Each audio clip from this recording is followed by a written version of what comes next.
Hello friend, कैसे हैं आप सब। आप सबका हमारे YouTube channel SPCC triple seven में स्वागत है। भाई सर जय प्रकाश मंडल। हमारी क्लास 12 की बायोलॉजी की जो 9th चैप्टर है उसी का अध्ययन करवाने वाले हैं। इसमें है क्या कि फूड प्रोडक्शन के बारे में जो कार्यविधि है उसी का अध्ययन करेंगे।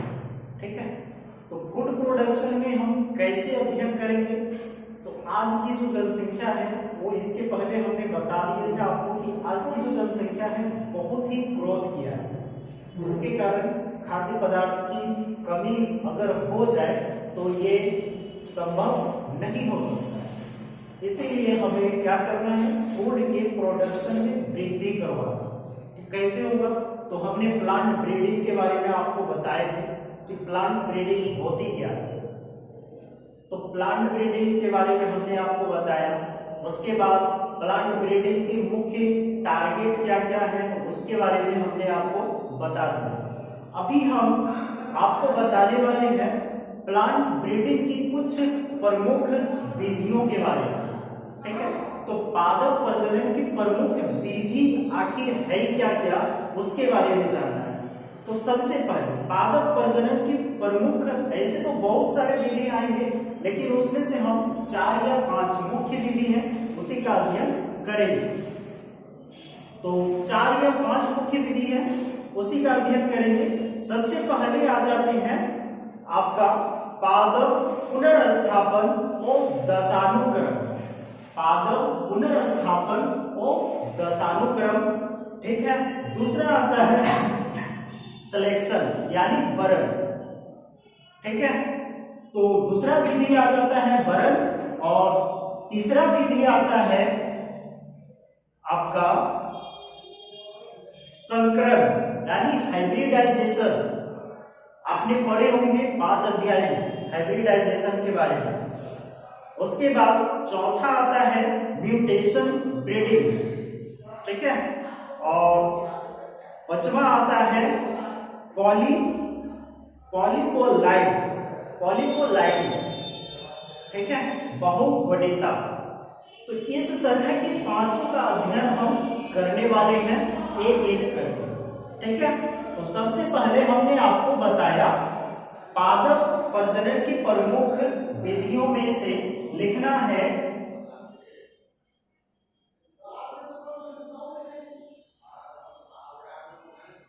पादप प्रजनन की विधियां।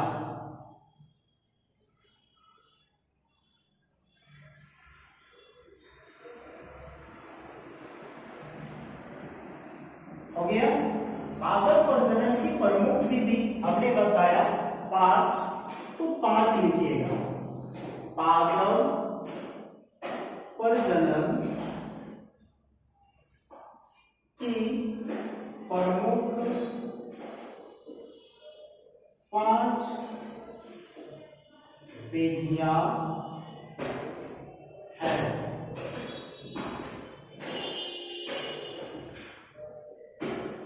नंबर 1 में लिखना है पादप प्रजनन, पादप पुनर्स्थापन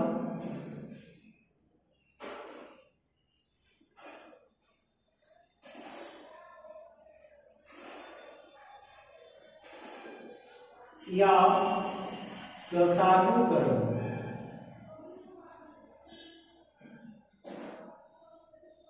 दूसरा है सिलेक्शन यानी बरण।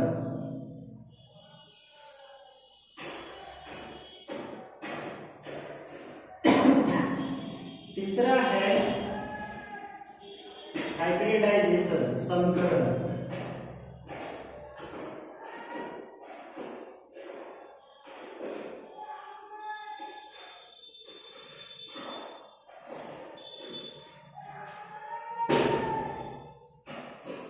चौथा है म्यूटेशन परिवर्तन।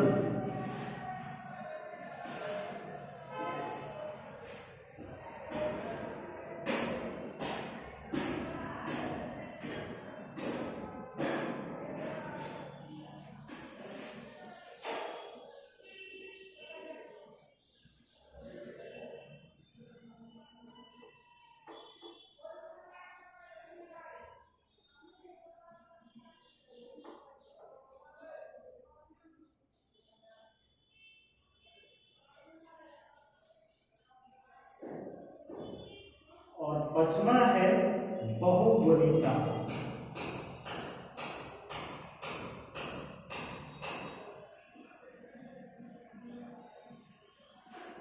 पॉलीपोलाइटी।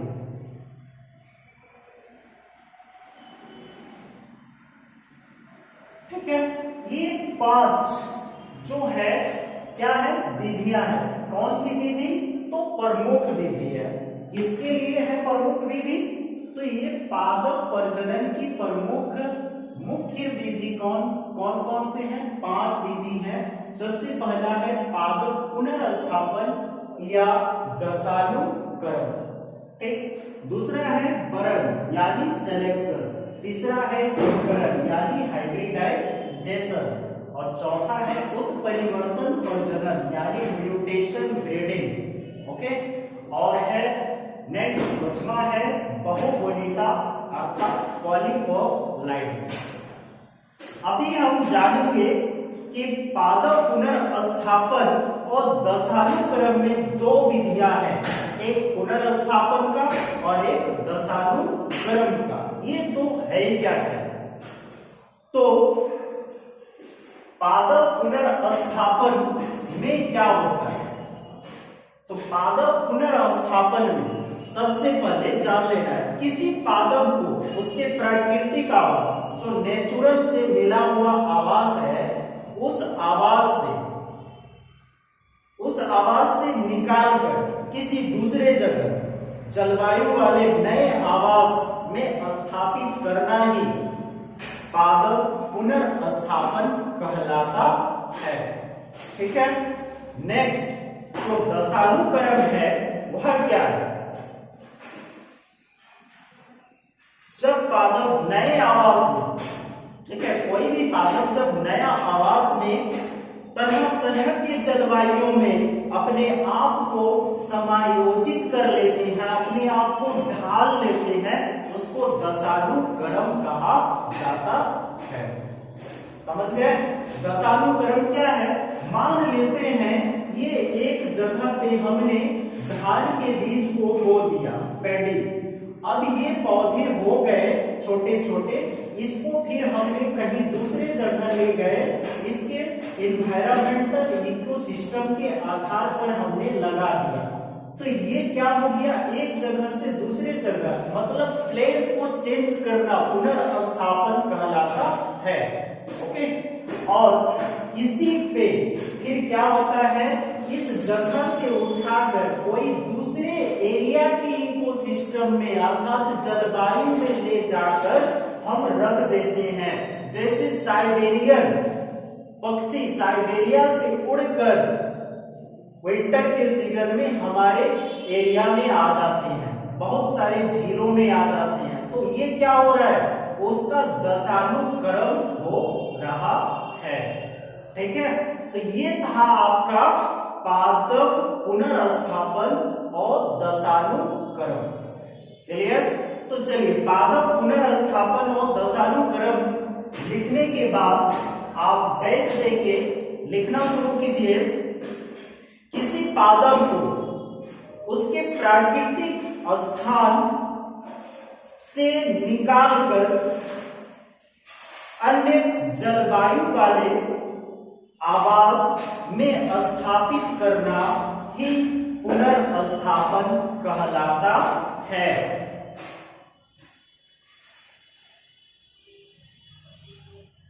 ठीक है, पैराग्राफ चेंज करके लिखेगा कि जब पादप को एक ही देश में एक स्थान से दूसरे स्थान पर ले जाया जाता है, तब एक देश से दूसरे देश में ले जाया जाता है जहां की जलवायु अलग होती है, तो यह पुनर्स्थापन भी कहलाता है।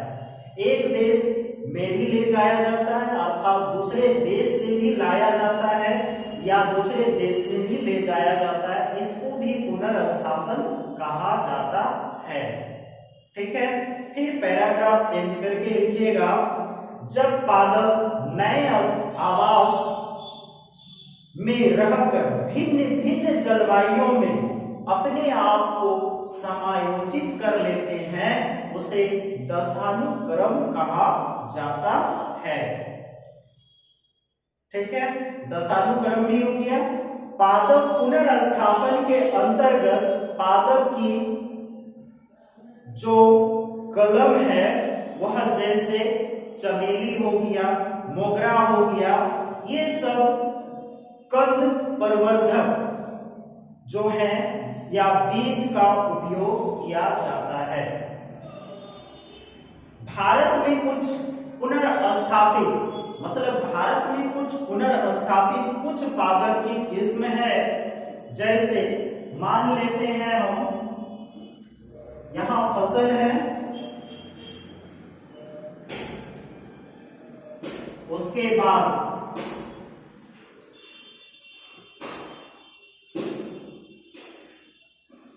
क्वालिटी यानी किस्म है,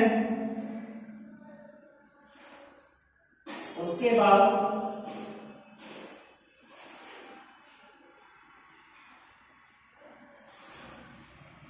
स्थान है,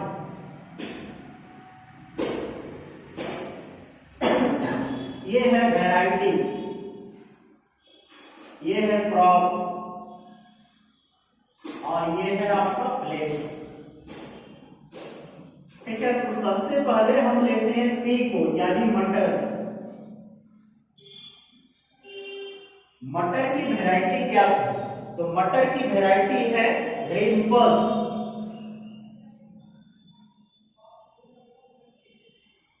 इसको लाया कहां से गया? तो जर्मनी से।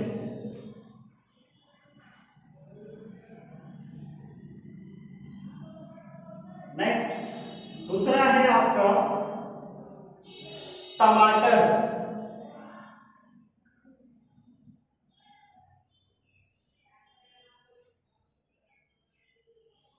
इसकी वैरायटी क्या है? तो सियोनेक्स।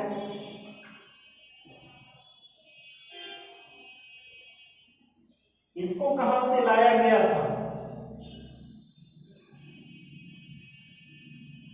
यूएसए से, संयुक्त राज्य अमेरिका।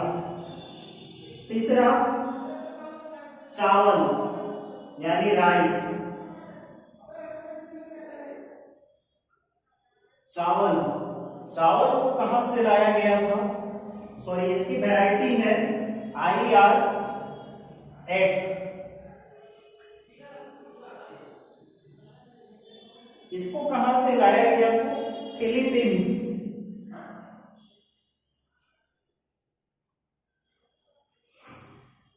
ठीक है, तो ये सब क्या है? दशानुक्रम हुआ। इसका मटर का भी दशानुक्रम हुआ जो जर्मनी से लाया गया, टमाटर को भी यूनाइटेड किंगडम से लाया गया यूएसए, राइस यानी चावल को भी फिलीपींस से लाया गया। ये सब दशानुक्रम है।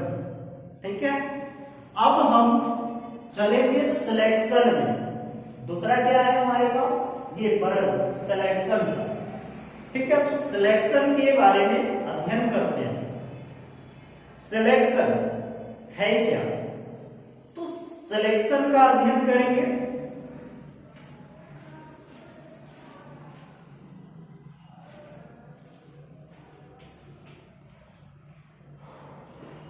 चलिए, तो सिलेक्शन में क्या होता है? तो हम बीजों पादप की उत्पत्ति के लिए हम क्या करेंगे? ये तो कंप्लीटली बता दिए। अब ये बताना है सिलेक्शन के बारे में। तो पादप में ग्रोथ लाने के लिए हम बीजों को क्या करेंगे?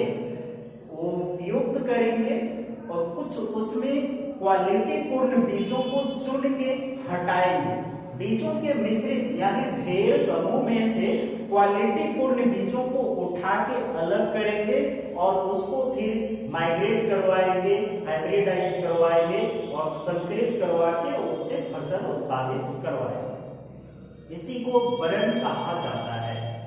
तो वर्ण लिखने के बाद यानी वर्ण लिख लीजिए और सिलेक्शन लिखिए और लिखने के बाद उसमें लिखिएगा डैश देके, यह पादप प्रजनन का प्राचीन विधि है। यह पादप प्रजनन का प्राचीन विधि है या अन्य विधियों के आधार भी है। इस विधि के अंतर्गत कुछ स्थानीय उपलब्ध किस्म को समूह में वांछित गुण वाले पादप को चयनित कर लिया जाता है। ठीक है, समूह में स्थानीय पादप को समूह में वांछनीय गुणों वाले पादप में सिलेक्शन किया जाता है। इस प्रकार सिलेक्शन की प्रक्रिया द्वारा अवांछनीय लक्षण वाले पौधे को आनुवांशिक रूप से बाहर कर लिया जाता है। इस प्रक्रिया को बार बार दोहराया जाता है।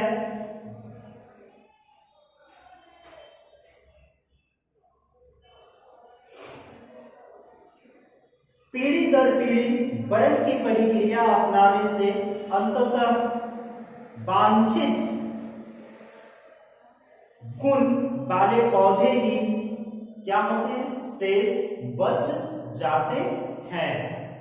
कृत्रिम आर्टिफिशियल सिलेक्शन, जिसे हम क्या कहते हैं, आर्टिफिशियल सिलेक्शन ही कहते हैं, जो मानव के द्वारा किया गया क्रिया होती है। आर्टिफिशियल सिलेक्शन के अंतर्गत उनकी उत्पादकता और गुणवत्ता के आधार पर पादपों का सिलेक्शन किया जाता है। नोट में लिखिएगा, आर्टिफिशियल सिलेक्शन के अंतर्गत पादपों की उत्पादकता और उसकी गुणवत्ता के आधार पर उसे सिलेक्शन किया जाता है। वर्ण को 3 भागों में बांटा गया है, यानी सिलेक्शन को 3 भाग में बांटा गया है। ये सिलेक्शन का 3 भाग क्या क्या है जरा देख लीजिए।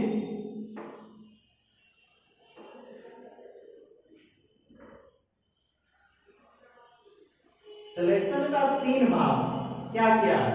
तो सिलेक्शन का पहला भाग है मास सिलेक्शन। ये मास सिलेक्शन होता क्या है ये भी जान जाइएगा अभी।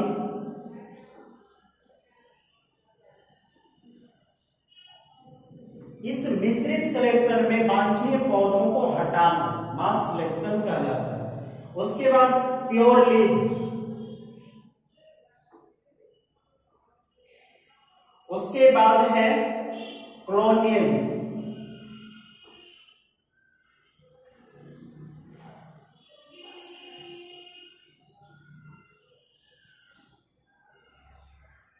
Colonial selection.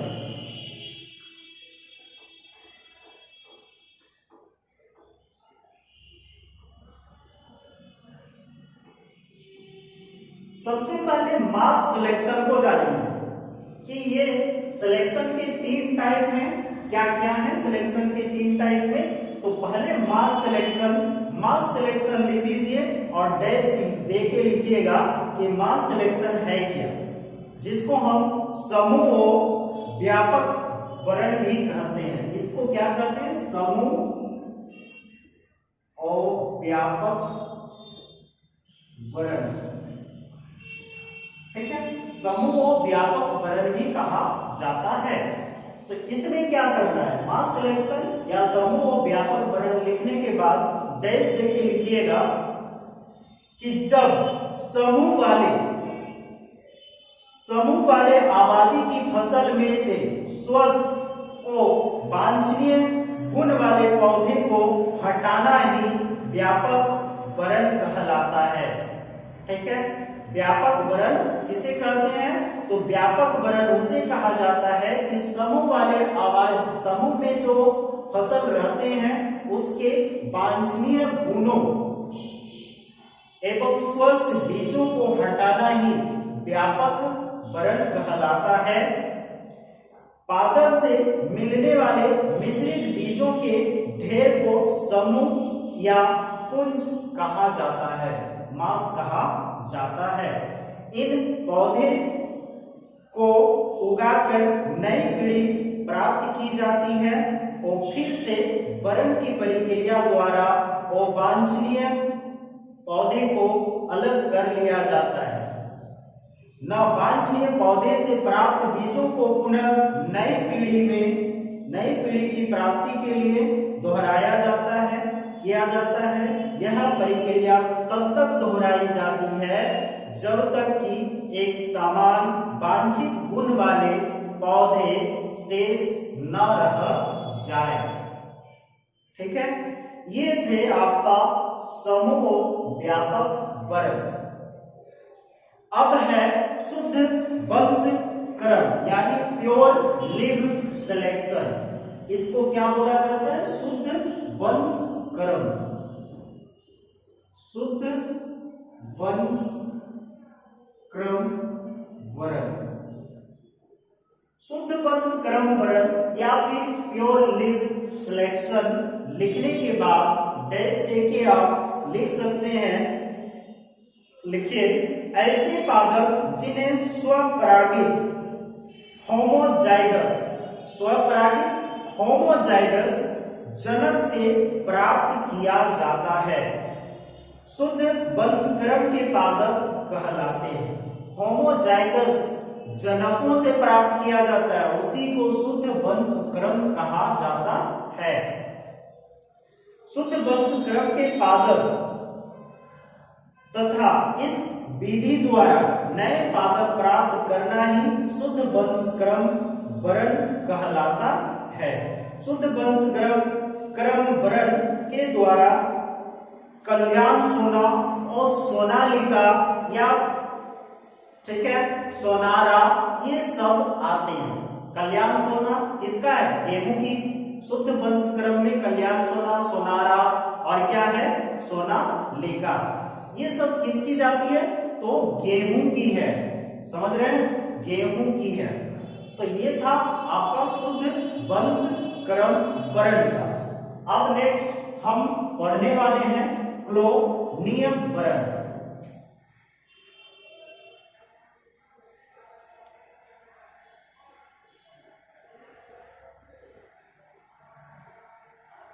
Colonial selection. ठीक है, तीसरा में लिखिए क्लोनियल वर्ण यानी क्लोनियल सिलेक्शन। लिखने के बाद आप लिखिएगा कोई भी बच्चे का जन्म मदर सेल से हो तो लिखना है डैश देखिए, एक ही मातृपादप से वेजिटेटिव जनन या अलैंगिक जनन विधि द्वारा प्राप्त पादप को एक पूर्वज कहा जाता है। एक पूर्वज यानी एक क्लोन कहा जाता है। वेजिटेटिव रिप्रोडक्शन या एसेक्सुअल रिप्रोडक्शन से एक मातृ सेल यानी मदर सेल, एक मदर सेल के डिवीजन किसमें होते हैं? एक मदर सेल के डिवीजन होते हैं एक वेजिटेटिव से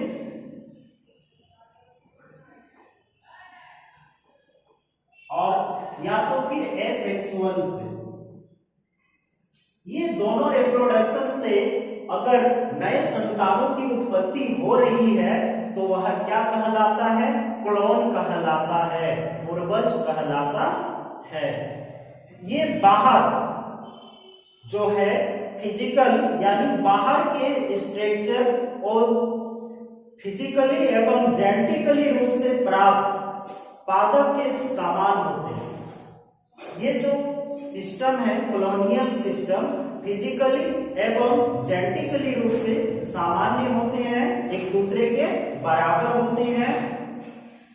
वेजिटेटिव जनन का उपयोग अनेक फसलों में किया जाता है। वेजिटेटिव रिप्रोडक्शन का उपयोग अनेक फसल में किया जाता है, जैसे आपका बनाना हो गया, मैंगो हो गया, शुगर केन हो गया इत्यादि में करते हैं। क्लोन में पैराग्राफ चेंज करके लिखिएगा, क्लोन में से वांछित गुणों वाले क्लोन का सिलेक्शन किया जाता है, क्लोन में से वांछित गुण वाले क्लोन का सिलेक्शन किया जाता है, तब वेजिटेटिव रिप्रोडक्शन द्वारा इनकी संख्या में ग्रोथ हो जाती है। पुनः एक्साइटेड क्लोन का सिलेक्शन, क्लोन का सिलेक्शन कर लिया जाता है, यह क्रिया को क्लोनियल सिलेक्शन कहा जाता है।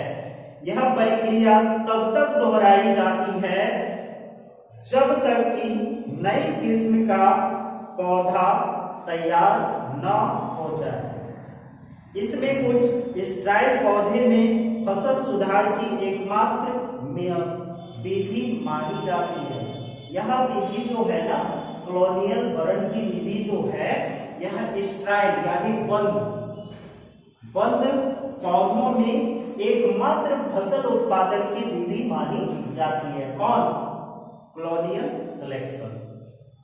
ठीक है, आगे हम पुनः आपको करवा देंगे म्यूटेशन ब्रीडिंग। आप हाइब्रिडाइजेशन रुका हुआ है, म्यूटेशन ब्रीडिंग रुका हुआ है और पॉलीपोलाइडिंग रुका हुआ है। इसको करने के बाद ही आपको पुनः आगे बढ़ाया जाएगा।